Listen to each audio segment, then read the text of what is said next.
Shri Sai Narayana Namaha. Shri Sai Samartha Sadguruve Namaha. Shri Sai Paramatmane Namaha. Shri Sai Om. Gjananam Bhuta Ganabdi Sevitam Kapita Jambu Palasara Bhakshitam Umasatam Shoka Vinashikaranam Namami Vigneshwara Pada Pankajam. Shri Sai Satyavrata. Introduction. For the protection of the virtuous, for the destruction of evildoers, and for establishing righteousness on a firm footing, God incarnates in every age. Whenever Ashanti or disharmony overwhelms the world, the Lord incarnates in human form to establish the modes of earning of peace and to re educate the human community towards the paths of peace. More than 5,000 years ago, God descended was around on this planet as Krishna. He participated in the famous battle of Mahabharat as the strategic advisor to the Pandavas. After the completion of his mission, Lord Krishna gave up his avatar. The sages and learned men wanted to devote their time to God so that they may sacrifice the worldly pleasures and seek the blessings of God and become more spiritual and less materialistic. They found that man spent most of his time concentrating on the accumulation of wealth and worldly pleasures. To achieve this, he would do all sorts of atrocities which were against the nature of man. Of course, a person must have enough to lead a simple life, but wealth accumulated beyond measure, beyond reasonable levels, intoxicates the self and breeds evil desires and habits. Wealth has to be held for activities that are beneficial for promoting righteous living and for fulfilling one's duties to society. In all the worldly activities, one should not offend propriety or the canons of good nature. One should not play false to the promptings of the inner voice. One should be prepared at all times to respect the appropriate dictates of conscience. One should watch one's steps to see if one is in someone else's way. One should be ever vigilant to discover the truth behind all scintillating variety. This is the entire duty of man, his dharma. Everything has emerged from truth. Truth is the form of the divine. Everything is based on truth. There is no greater dharma than truth.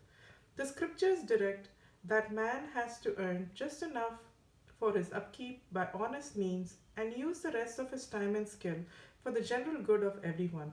Without wisdom, he becomes an instrument of exploitation and tyranny. Wisdom without wealth becomes mere fantasy and a bundle of blueprints. Use makes them worthwhile, misuse makes them disastrous. Man must dedicate himself to Dharma and be engaged in Dharma so that he may live in peace and the world may enjoy peace. Dharma is the foundation of the welfare of humanity. It is the truth that is stable for all time. Whatever is done in an attitude of dedication and surrender is a component of the Dharma which leads to realization. God is omnipresent and omnipotent, yet people are not able to recognize the fact. If God appeared in this world with his Shankha and Chakra, man would not accept him, but ridicule him and treat him like an alien. Man should realize that God is everywhere, in everything, and in everyone. His duties towards his family, done through his words and duties, should be done with love. See God in everyone. Man should have his feet in the world, but his mind in God. Man should always think of God, Satchitana, and use his judgment to discriminate between the good and the bad at every point. He should care for the well being of the society in which he is living. When God incarnated as a human being, he wanted us to remake ourselves. We must realize that we have not been brought into this world to accumulate worldly pleasures like money, material possessions, and scholarly and intellectual talents, but for spiritual development. He wants man to destroy the identification of the self with the body and to get firm in the belief that all this is a Paramatma and nothing else. There is nothing else to be done except bowing to his will and surrendering to his plan. This is the sum of man's duty. Man's duty should be to become the master of oneself, to hold intimate and constant communication with the divine in oneself. He must remember that man is born alone and he dies alone. He does not have a single companion while on his journey through life. All worldly relations, like father, mother, spouse, sons, daughter, forego his body and go about their work. Only one's dharma follows the body. Hence, man should always be on the pursuit of one's dharma and seek his blessings. The world itself is a great teacher, a constant guide and inspiration. That is the reason man is surrounded and sustained by the world. Every bird, every animal, every tree, every mountain and star, even every tiny worm has a lesson for man if he has the will and the thirst to learn. These make the world a veritable university for man. It is a school where he is a pupil from birth to death. Chapter 1. By the side of the pious Godavari river, there was a small village called Shirdi. Shirdi falls in the Kopargaon taluk of Maharashtra. The inhabitants of Shirdi were poor and simple people and lived in mud houses. Unable to afford the usual diet of rice, etc., they served on kanji, starched water taken from the rice. They were happy and content in their own world. At the outskirts of the village, there was a Kandoba Krishna temple. In the summer of 1854, the priest of the temple, whose name was Mahalsapati, noticed a boy of about 16 years dressed up like a fakir and standing under a neem tree. The boy seemed deeply engrossed, sitting in meditation. This boy did not speak to anyone, was not afraid of darkness, and just spent his time meditating under the neem tree. All the other boys would mock at him, disturb him by throwing stones, and making spiteful remarks, but this boy never got angry. One morning, a leprosy patient passed by, and the young saint asked him to come near him. He consoled him and touched his whole body with his hand. At once, the leprosy patient turned into a healthy man. He was astonished and fell at the saint's feet. This young saint also cured a blind man and restored his eyesight. He would change a cruel man into a good man and help in all kinds of difficulties. There was no end to the miracles of this saintly boy. People from neighboring villages also started coming in large groups to have the darshan of the saint who sat under the neem tree. He would only accept fruits, which he could later distribute after eating a few. Everybody used to wonder and inquire about his parents, birthplace, etc., but the fakir would just remain silent. One day the fakir could not be found in his usual place. When everyone was wondering about it, they came to know that he was in the Kandoba temple. They all went there. The temple priest pointed a place under the neem tree in the temple premises and asked them to dig there. As they dug, they found brick foundations. He asked them to dig further. As they did, they found a stone. When the stone was removed, they found a temple with all the lamps lit. He then told them that the young fakir had performed tapas there for 12 years while people used to trouble him.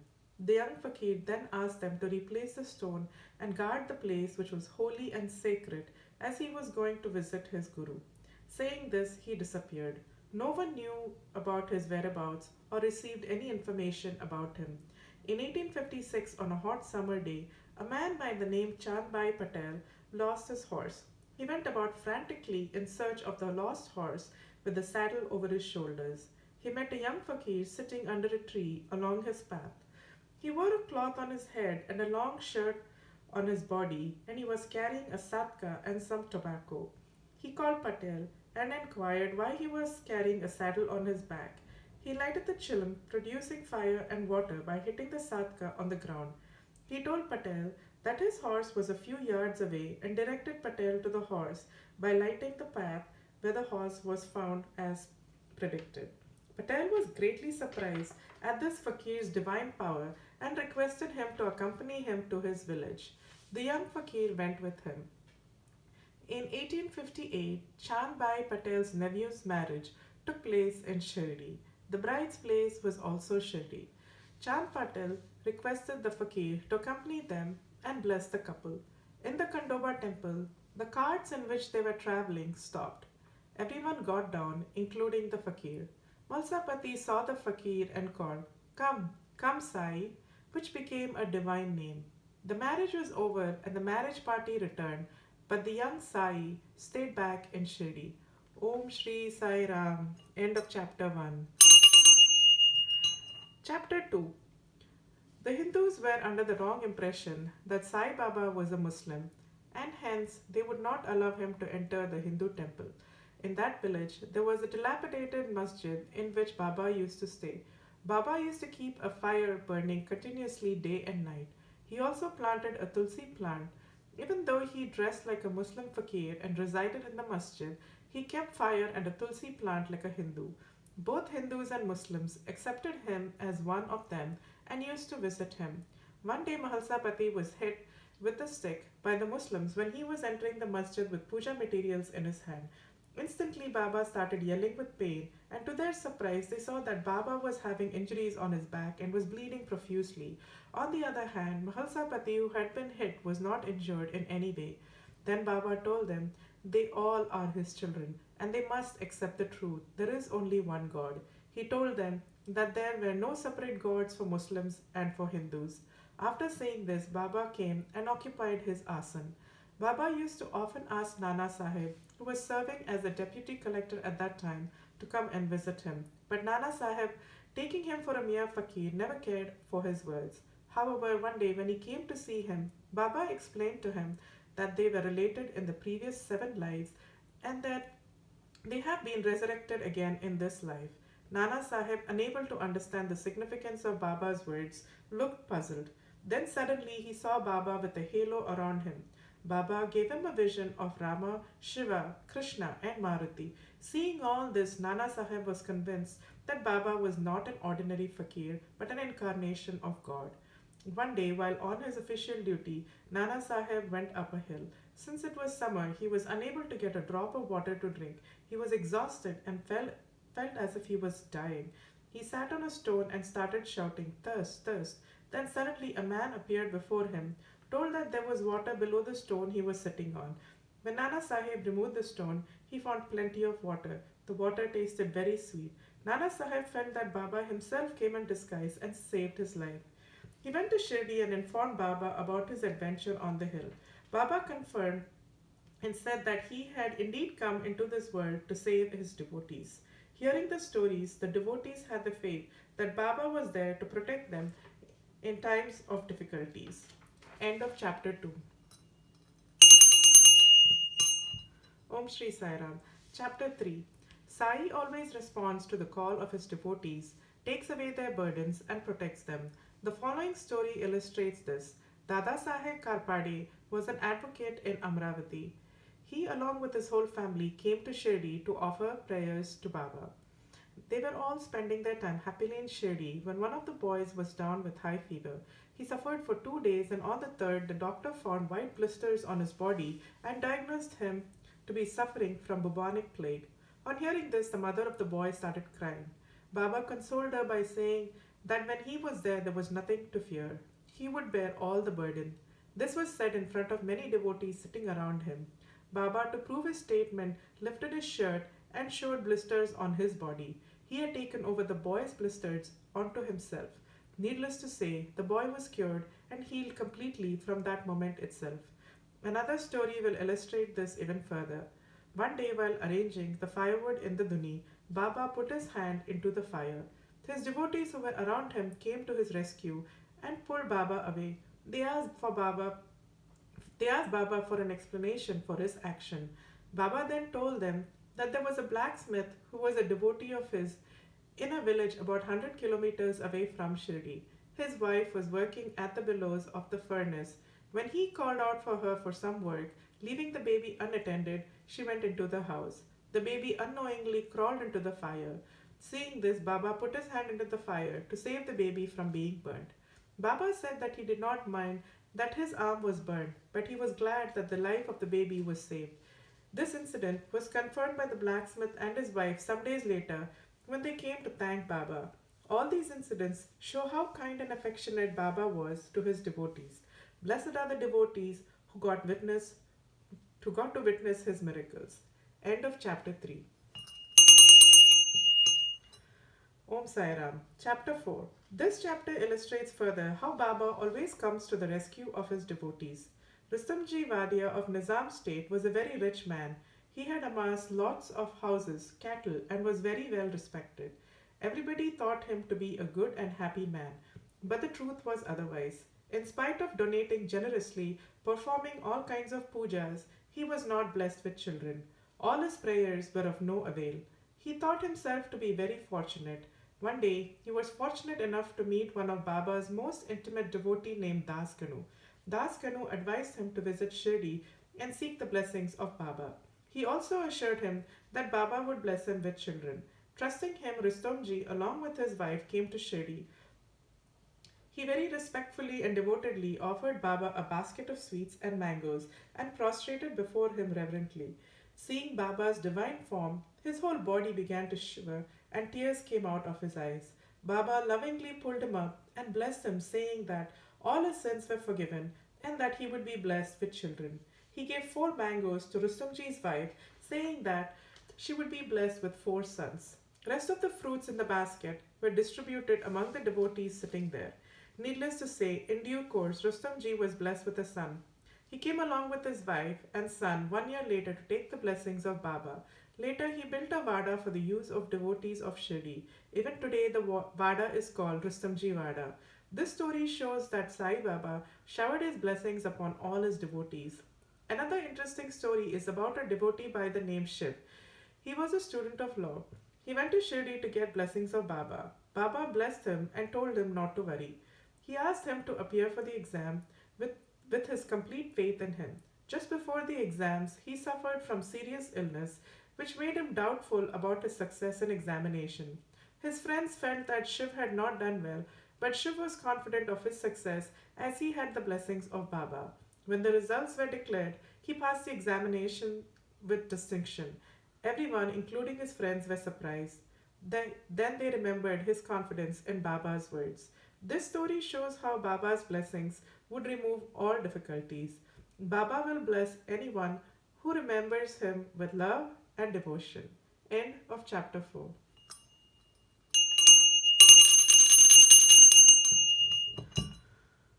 Om Shri Sai Ram. Chapter 5. In the year 1918, on Vijayadashmi day, Baba left his physical body. His approaching death had made his devotees ponder over the futility of their existence in his absence. They felt as if they were going to be orphaned, but Baba had assured them that though his physical form would be of no longer visible, he would always be with them, when and wherever they called for him. All he longed was their love. The following stories illustrates how he kept up with his promise. Balaji Patel Seveskar. Balaji Patel Seveskar was a great devotee of Baba. He used to cultivate a small land and offer all that was produced to Baba first. He and his family lived happily with whatever Baba gave them from this produce. This tradition was followed by Balaji's son even after the death of his father. Once, when Balaji's son was performing his father's annual ceremony, more people turned up than expected. His wife feared that the food may not be sufficient for all. Knowing that family's reputation was at stake, she asked her mother-in-law for advice. Her mother-in-law told her not to worry, as it was not theirs but Baba's food. She asked her daughter-in-law to cover all vessels after putting udi in them and then serve. To their surprise and amazement, food was not only sufficient but remained surplus. They all thanked Baba and sang bhajans in his praise with love and devotion and performed arti. Bagla. In 1943, a first class sub judge named Bagla, a devotee of Baba, celebrated Baba's Saptaha, a week of reading of Baba's book. He decided to distribute food among all the devotees and poor people after completion of the Saptaha. Accordingly, food was prepared for about 1,000 people, but almost 6,000 people turned up. Fearing that food may not be sufficient for all, Bagala went near Baba's idol, prostrated in reverence, and prayed for help. Baba told him not to be frightened, but put some udi in all vessels and then serve from them.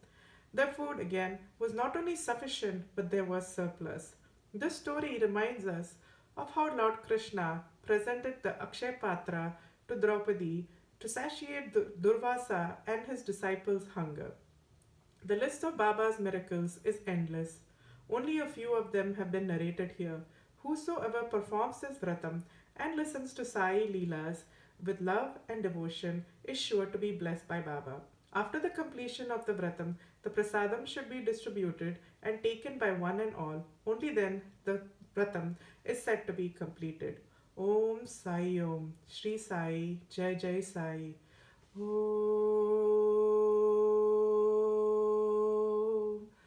Loka Samasta Sukhino Bhavantu. Loka Samasta Sukhino Bhavantu. Loka Samasta Sukhino Bhavantu. Shri Sadguru Sai Nataya Namaha.